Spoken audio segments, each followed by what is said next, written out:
With this UICFlames.com women's basketball podcast, I'm Justin Weiner. Well, with the school year just around the corner, now is as good a time as any to meet one of the newest members of the UIC athletic staff, the 11th coach in women's basketball program history, Regina Miller. Coach, first and foremost, welcome to Chicago. How has the transition been for you so far, and what are your thoughts on the city of Chicago? Well, thanks, Justin. The transition has been fantastic. It's been fairly easy, for me as well as my staff into UIC. I feel a little bit, on some levels, a little bit like a freshman. We talk about matriculating to school, and since April and over the course of the summer, everyone in the department has been great in helping us with the transition, from how things work in our department at the university. And then the city of Chicago is just fantastic. I'm an outdoors person, so I've been able to take advantage of fairly good weather over the course of the summer by getting out running and riding my bike on Lakeshore Drive. And it's just a wonderful town, and I'm happy to be here. Well, Coach, you spent a little time away from the coaching ranks, a couple years in the private sector. Talk about your experience there and what you feel that could bring to your coaching experience here. Well, it's kind of interesting. You would think, in our profession as coaches, I went 23 seasons before having a couple years off. And, you look at that as some people could view it as a positive or a negative. It certainly was a great time for me. And I wish all coaches could take what I consider a sabbatical. Professors do it all the time, at academic institutions, and I'm sure they do here as well as at UIC, by going on to do research and so on in their field. So in coaching, a sabbatical for us is to be able to go out and, my opportunity, I spent my time traveling, developing my coaching,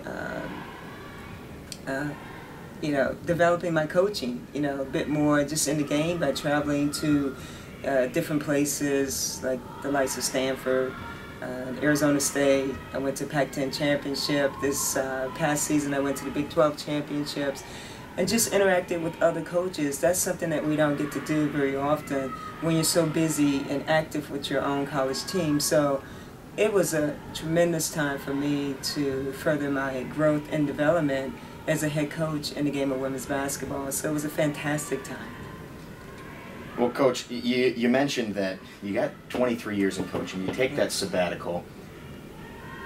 What brought you back? I mean, you said you enjoyed it so much, but was it the itch that you really needed to get back into the coaching ranks? Oh, I love the game. It's your passion for the game.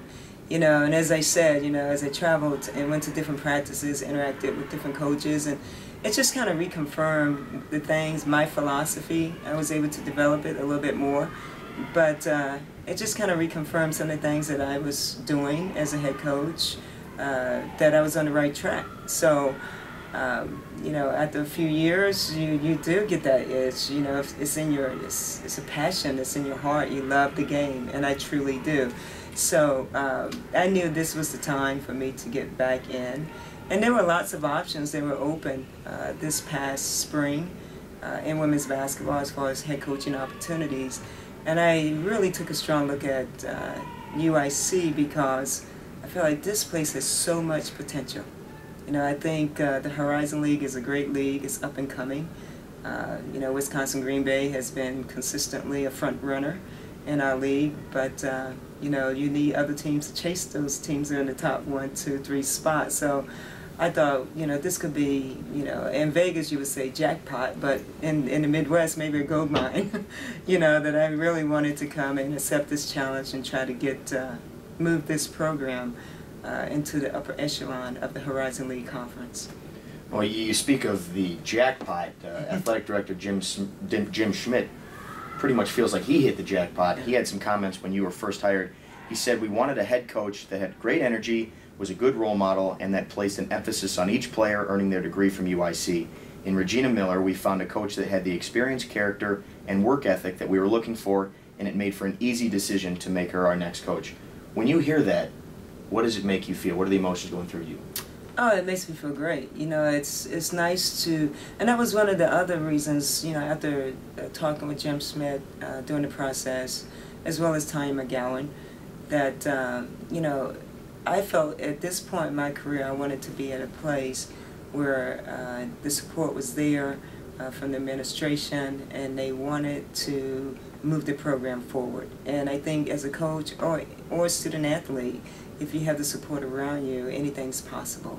And it was a good feeling, you know, it's almost like a feel-good feeling, for lack of a better word. But I just felt like it was a fit when I interacted with them, and Jim's comments to recognize some of the things that I've been able to accomplish throughout my career made me feel very good. Well, you certainly had a few accomplishments during your tenure at UNLV, 10 seasons there, very successful, including 6 straight postseason berths. What made those teams so successful, and how can you transfer that to UIC? Well, I think it starts with recruiting. And as soon as we came on board here at UIC, we hit the trail recruiting. You know, as best we could. We wanted to try to finish up the 2011 class and then focus on the 2012 student athletes, which we spent the most of July traveling, evaluating those student athletes. So I think recruiting's key. It's the backbone, you know, to any program's success. And so we place a big emphasis on that. And I think, you know, when you, some of the key ingredients that made us, you know, successful, not only with the recruiting, is that you have to have the right type of people. Not just, you know, either a good athlete, or you have to have good people. And we were able to recruit in some good people into our program. And then I always look for young people or young student athletes that love to win, hate to lose. You know, if you have that going, you're going to be competitive. So you must have competitors. And then, you know, I just think the fire in our belly, you know, wanting to be the best that we're capable of being. I pride myself in trying to push my student athletes to be the best that they can be. By challenging them on the court, off the court, be the best students that they can be as well. So we were able to, you know, instill some of those key ingredients, which created a lot of our success. And once you're able to build a strong foundation, you can maintain that, and we were able to get that done at UNLV. And that's what I want to bring to UIC. Well, Coach, sometimes when a new system is put into place at any university, there's a learning curve. Do you foresee that as being an issue this season, or do you think that you can mold the current roster into your system?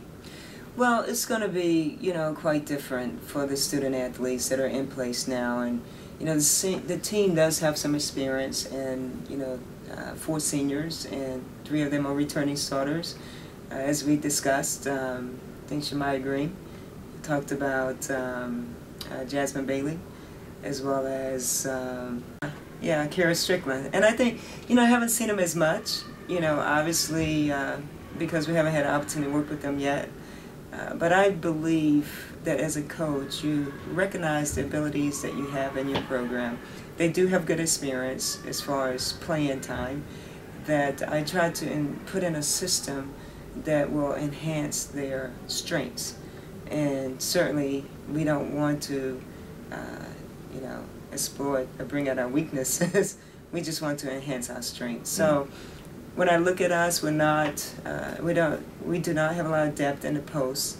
You know, at this time, with Katie being the only true returning post player, that will look to be more of a motion type offensive set team. And I think we got to create a lot of scoring opportunities from defense. You know, we're going to get out and press the ball and trap it all over the court, from full court, half court, you know, and try to score 60% of our points in transition, because that's really who we are, because of the lack of depth in our post area. And, you know, hopefully we can create success from that. And I would think that the players, it seems like most athletes like to play up-tempo basketball, but if you play, you have to do it well. You got to keep turnovers low. So I'm hoping that this team will buy into that, because it's a fun way to play. But it takes discipline, and that's why we challenge the team. Well, Coach, now time to have a little bit of fun. We're going to go with some one-word answers here. Okay. Just a few questions here. And the first one, it's almost always asked to anyone who comes into the Chicagoland area. Yeah. Baseball season's ending, but are you a Cubs fan or a White Sox fan? Oh. Well, you hear about the Cubs all the time, but the White Sox are better. And I know that's not a one-word answer, so I guess it's Sox. We like hearing that. Your favorite sport to watch other than basketball? Cycling. So Yeah, you like the Tour de France? Tour de France. I was actually a part of that in 2008. I went over and rode a bikes with Trek Travel and rode some of the same routes that the pros ride in the Alps of France, Tour de France. So would you say that's your favorite sport to play, per se, other than basketball? Between that and running. Yeah, cycling and running. Me too. Another big Chicago question. Deep dish or thin pizza? Oh, thin pizza. I know deep dish is what Chicago's known for, but sorry, thin pizza. Thin pizza it is. Your favorite place to visit or your favorite getaway spot? I have so many. That's a tough one. You know, I'm very fortunate. You know, Chicago, you have Lake Michigan. I do like the ocean. But I think, I mean, I like the ocean. You know, I kind of grew up on the East Coast, but the ocean, any part of the ocean, there is. I can't say east, west, you know. So. All right, the last question for you is a very important one. Okay. Ketchup on a hot dog, is that acceptable or unacceptable? Acceptable. However, I don't eat hot dogs. Okay, it's not that. Hey, I'm fine with that. I am completely fine with that. Okay. I personally throw on ketchup with mustard on a hot dog, so I think it's acceptable. Yeah. All right, Coach. Well, that's all the time we have. Thank you so much. We'll talk as the season gets closer, but really appreciate the time. Oh, it's been my pleasure, Justin. Thank you. That's the head coach of the UIC Flames women's basketball team, Regina Miller. I will preview the upcoming 2011-2012 season as we get closer. But that'll do it for this UICFlames.com podcast. For more information on the Flames, go to UICFlames.com or call 312-413-UIC1. That's 312-413-UIC1. This is Justin Weiner saying so long for now. This has been a presentation of UIC Flames Athletics.